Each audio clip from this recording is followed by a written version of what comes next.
Well, so let's expand the framework. Let's imagine as sort of a framing out of how did we end up in this situation. Remember, as Vivian was just pointing out, I said earlier, where they want us to go is where we're not really going to find any real answers or substance to our quest to understand how it fits together, and where they want us to be in the containment field of the control system, the matrix, whatever we want to call it, and where they say don't go is where, that choice of options. Do you know where the source of the word heretic comes from? It comes from Greek word hieros, which means choice. So to be a heretic is to choose something outside of the party platform, the state church controlled reality. This is where you're supposed to go, with the threat of excommunication, expelling you from the community of being in the matrix. Now, I've noticed in my life, and I imagine every one of you has noticed in your life, that once you made the choice to leave the matrix, you were attacked in many, many, many ways, because the tribe detests a heretic, one who chooses to leave the tribe, whether you're part of a specific religion or a belief system or a family or a national identity. And it's hardwired into us. Don't go to what's forbidden. Don't take a boat to the horizon, you'll fall off and you get eaten by dragons. Don't go outside of the accepted belief system. So, what is the primary principle that all religions and belief systems are based on? Well, there's fear. Okay, fear of not doing what you're forbidden to do and things like that. It's a reward system. And it's a reward system. It's based on two things. Fear of something over here, whether it's the past or it's the future of hell or some damnation or some expelling from the community, and the promise of something to come. It's always something to come. It's also, don't get into materialism because it's not spiritual, So hence, those who would be the controllers and owners of this reality, they'll take care of the materialism, leave it to us. We'll own everything. We'll control it. If you want to be spiritual, certainly don't get involved in the material reality. And the promise is always, your reward is in heaven, or any variation on that theme. And New Ager type belief systems think that they're better than the old traditional foundational religions because, hey, we don't believe in that rapture stuff or being saved by Jesus, but we're just going to ascend. What's the difference? There is no difference. We're going to get picked up by the UFO brothers, and then God or whomever is just going to clean sweep the planet, clean it all up of all this vermin and evil and everything else, and then bring us back down because we're the chosen ones. We're the good guys. We're the one of the, And I've gone through all of it. I've been through every New Age belief system. I've hung out with it all. I've tried this, that, and the other, and eventually just adopted an attitude of being an anthropologist, doing anthropological field research studies and going into every one of them. And my wife and I, in almost 20 years of being together, have been just serendipitously and or quote-unquote accidentally, one after the other, falling into all of these belief systems, New Age and Christian and every other permutation. And it's always the same thing. We're the ones. We're the chosen ones. We're better, we know we're connected, they're not. We just have to abide by until they're swept away, And then there's the bumper stickers that you see now and then. Ascend already, we need the space. Or the variation, would you rapture already? We're tired of hearing it, But it's always out there, it's always heaven. You know, there's always some form of paradise or promise. And what are they telling us to not get into? Our bodies, the earth, you know, life. It's all about getting out. So, you know, we're not grounded. You know, the root chakra is blocked, and all the rest of what I talked about this morning. And there's something, you know, to come. So just follow the rules. Abide by the law of the priest. And do what you're told, and you will be rewarded. Not this lifetime. We get to control it all. In fact, make sure you leave it all to the church and the priest or the state. Do all your work. Create the wealth. Leave it to us. We'll take the burden of that wealth. So,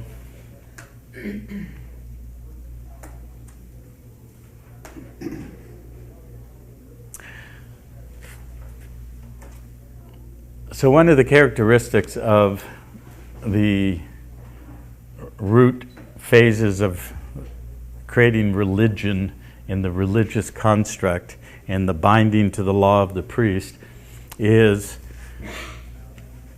the two things: the descent of kingship, which is a Babylonian Sumerian principle and is basically, you know, predated with Egyptian.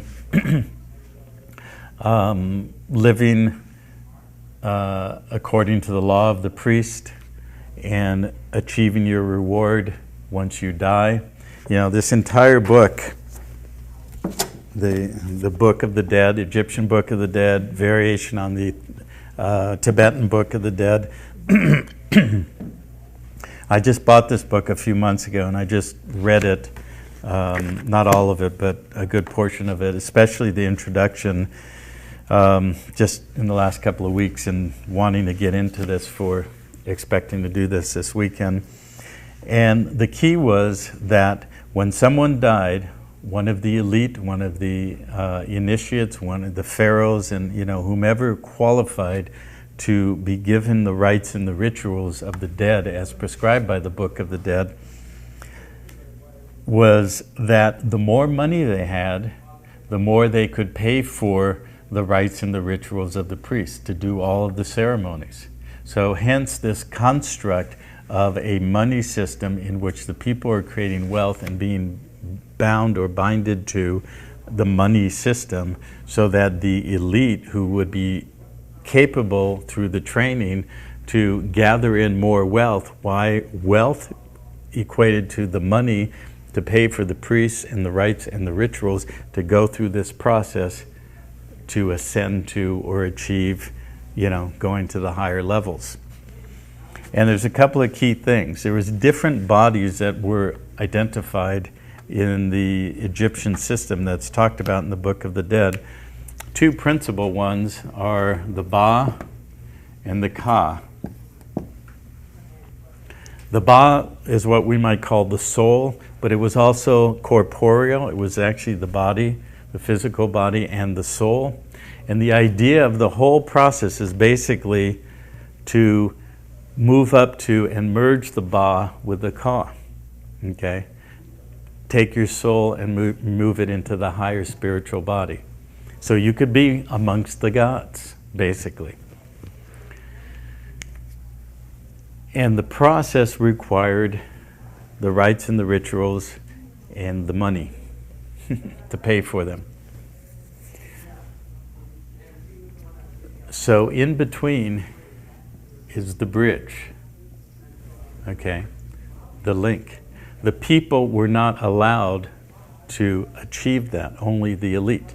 This was recreated in the Catholic system, where in about the 8th century, the Pope at the time, I don't remember his name, basically created a dictator, a papal bull, stating that henceforward no one is allowed to access their individual soul by themselves. They must come through the interceding of the church and the priest. Basically restating the people cannot access their integration, their higher principle, their Ka, except for staying within the confines of the law of the priest. And if you do what you're told, you will achieve that. Okay, of course, the wealthy could pay it off. They could pay for obeisances and allowances. You know, it's what I call paying off with the karmic tokens of the matrix, the gods of the matrix. You just pay for your salvation. Okay, how? By having more money. That created the basis and the template of the money system where the few would have all of the money and be able to afford all the bennies. Remember,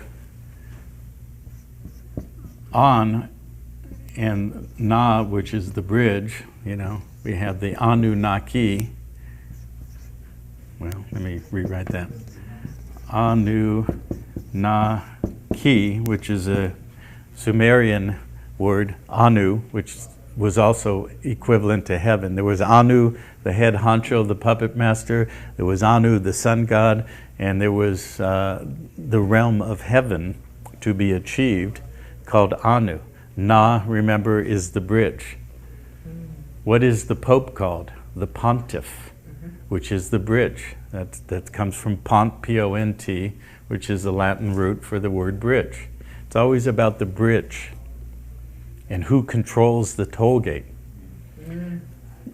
Because then when you go to Rome, you have the goddess Juno, who was also called Moneda, with Mon, remember? The moon goddess. Moneda, monetary, etc.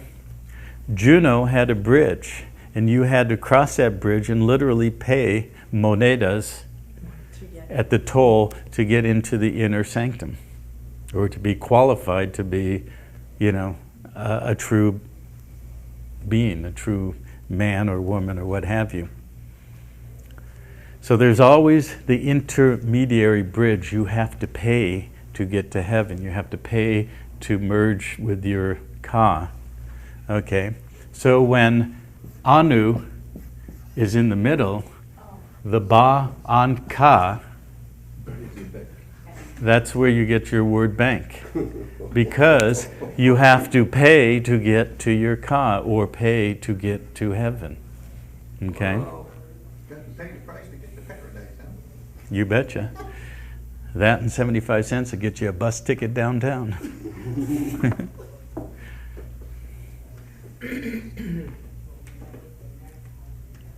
Because in Rome, the temples were the banks. And there was a street or a boulevard that all the temple banks were on in Rome.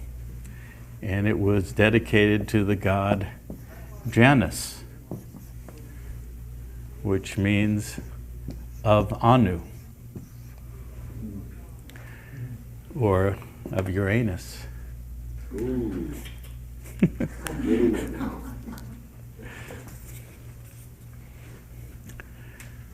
We're going to find Anu everywhere, okay?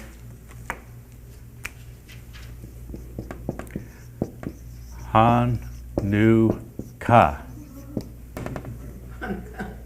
The spiritual body of heaven, or the ceremony of light. Evoke the light and Anu's Ka, and you will get to heaven. As long as you can pay the price and pay the toll, and you have the money.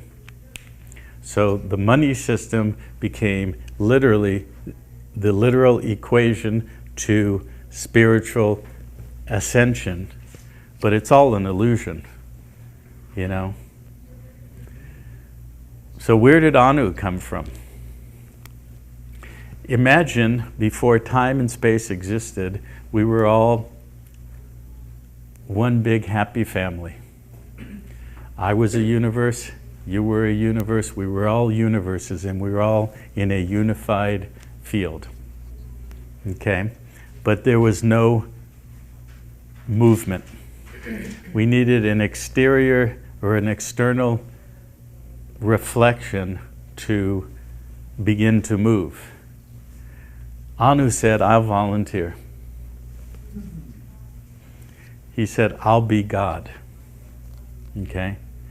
To make a long story short, over billions and billions of years, we all continued to descend into a construct that progressively separated us from who we really are as the creator of all of life and creation, and the separation that Anu was all too happy to maintain of a projection of our capacity as a true creator. Okay? Until we contained ourselves into smaller and smaller units, and we find ourselves locked into these bodies, and we have actually created a separation between heaven and earth. And it's a construct, it's a projection of the mind. And the matrix is literally what you can call the mind consciousness system, that once we locked ourselves in, Anu basically, sitting in heaven, said, okay, we're going to just put a construct and integrate this mind consciousness system. And it's going to have three basic layers. It's going to have what we call the unconscious,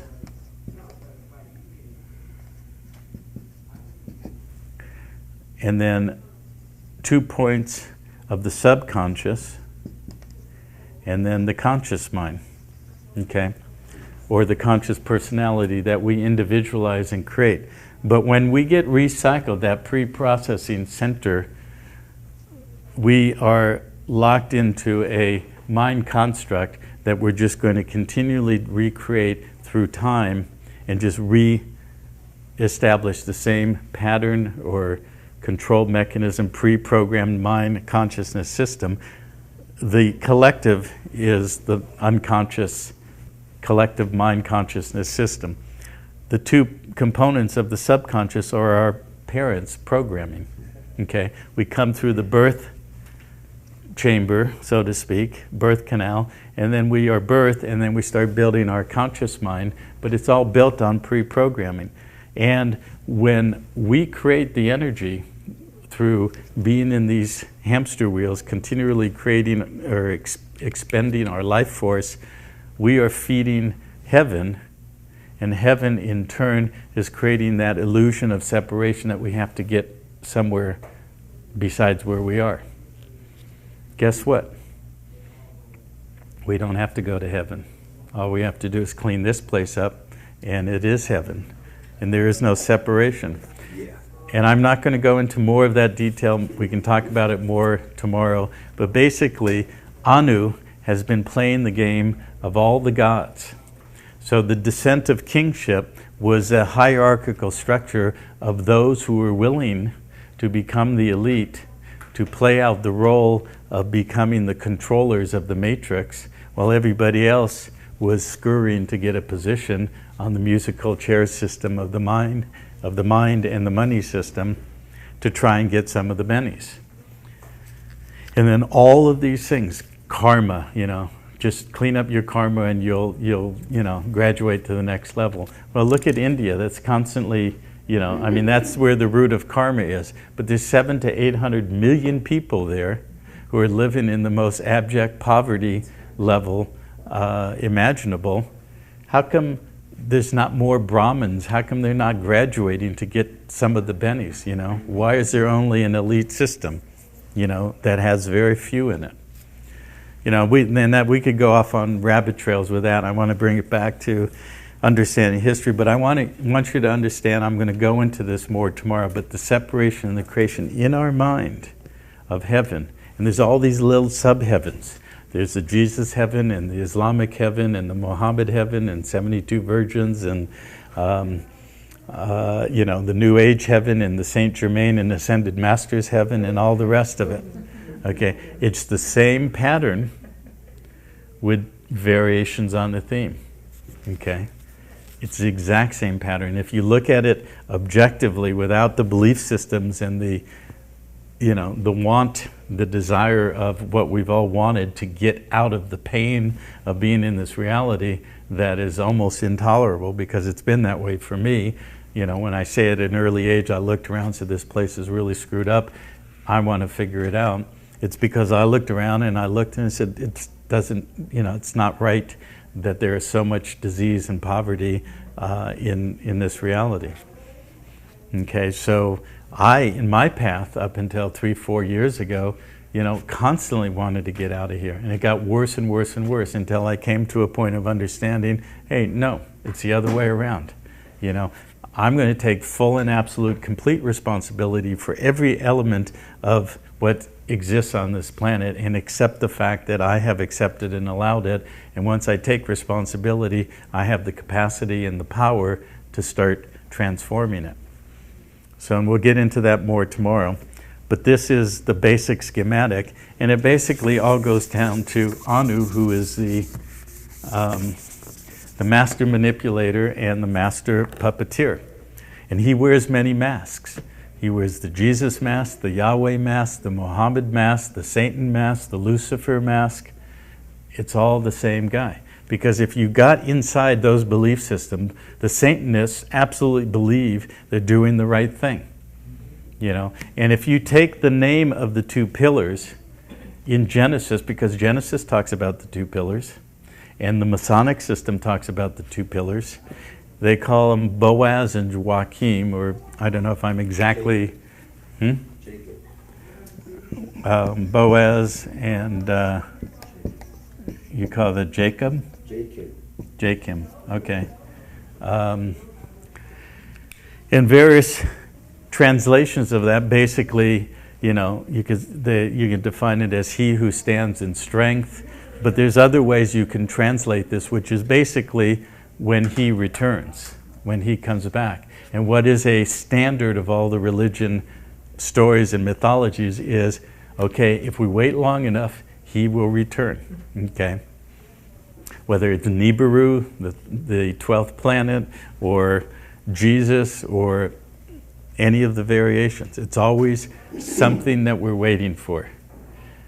There's a playwright named Samuel Beckett. He put it very well. It's called Waiting for Godot. Yes, The existential dilemma of walking around the stage. Well, you think he'll show up? Well, I think so. He said he would. You read the whole play, and it ends exactly as it starts. I know he's going to come because he told me he would come. Okay? And that's the essence of the whole thing. And the two pillars, besides being the pillar or the line of the king and the priest, are also essentially when he comes or he will return. And it's always Anu, just wearing different masks. Okay? Promising if you follow the rules of the priest and you pay the toll at the Ba Ka, you will eventually be allowed to merge your Ba with your Ka. Okay? Sound familiar? Mm-hmm.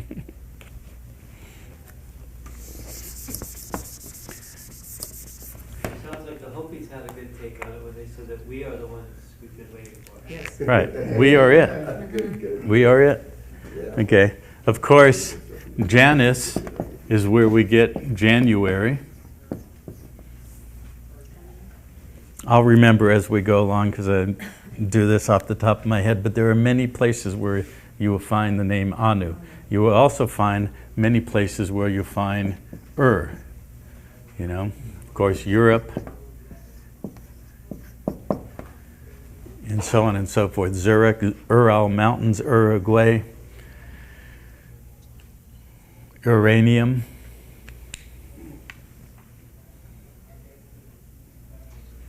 which is basically and An, the beginning and the end, the last stable element, Yes. 92nd element. We have 23 chromosomes. Male and the female, we get 46. That's the ark. The ark of the covenant is taking the male and the female of the genetics and containing them and controlling genetics, controlling life, the beginning and the end. 46 times 2 is what? 92? I think so. You think so? Or Ain, Em?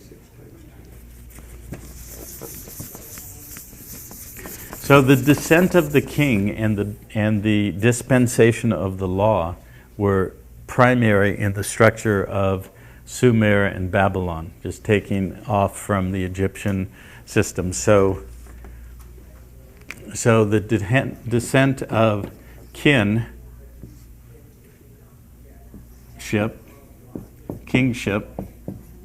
came from the gods. Here's the gods to the bloodlines of the kin, creating kingship and establishing the priesthood or the law. The root in Babylon is the story of Hammurabi, whose god was Marduk, same one as in Egypt, Marduk-Ra, who became Amun-Ra. Of course, I'm sure you're all familiar with the fact that all the Catholic Christian prayers end with invoking the sun god, Amen. And they sing it too. Mm-hmm. And they're always rallying against the heathens and the pagans, you know. So Hammurabi stood under Marduk, who handed down both kingship and the law. And he memorialized it in Hammurabi's stelae, where he carved the law, and that became the root or the basis of modern Western law. And it basically was from the king, and the dispensation from the gods to the king and to the priest.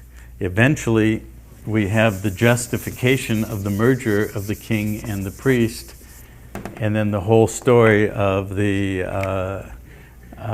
son, JC, and his 12 radiating spokes. Is that 12? Doesn't matter. Close enough, you know, which is the zodiac, the constellation, as Jordan Maxwell talks about more extensively. And but basically it's all a solar astronomical stellar coat, the relationship of the planets. What I've looked at is, okay, if we are actually literally the creator, and we've been entrained to project that outside of ourselves, that's the God spell, and project our authority into what? Church and state, which is the king and the priest. Okay, and everything is externally projected. But if we are truly the creator, and all these polarities and opposites and structures can be found both in the planetary body, the solar system, and even in larger systems, and I'll give you a few basic examples. You know, we talked about earlier the question about how are the three pyramids aligned. And Graham Hancock's work points to that they were about 10,800 years BC, 12,000 years ago. They were aligned with the three belts of Orion. I mean, the three stars in the belts of Orion. Okay, I talked about the three bodies, the physical, emotional, and mental. We have outpictured that into the three city-state sovereign nations or entities called Vatican City, City of London, Washington, D.C., controlling those three bodies. Then we outpictured and manifested that as being at war with ourselves. See, because we've just created we've divided and separated ourselves to be good and bad and have our own enemies outpicture. So in World War II, we had the Axis, which is like a spine, axis of evil, you know, the Axis powers. We had three powers: Germany, Italy, and Japan. We look at Japan, the social structure, it's very automatonic, very hive-like, and very controlled, that physical control reality. We look at Italy, you know, the emotional body, the Vatican, all the rest of that. We look at Germany, very mental, very mind structured. Okay. Right? we have some German genes here to attest to that. Okay. So, you know, they were the bad guys, we were the good guys, so to speak, right? But it's all an outpicturing. You know, the three bodies, the three city-states, the three Axis powers in World War II. We have the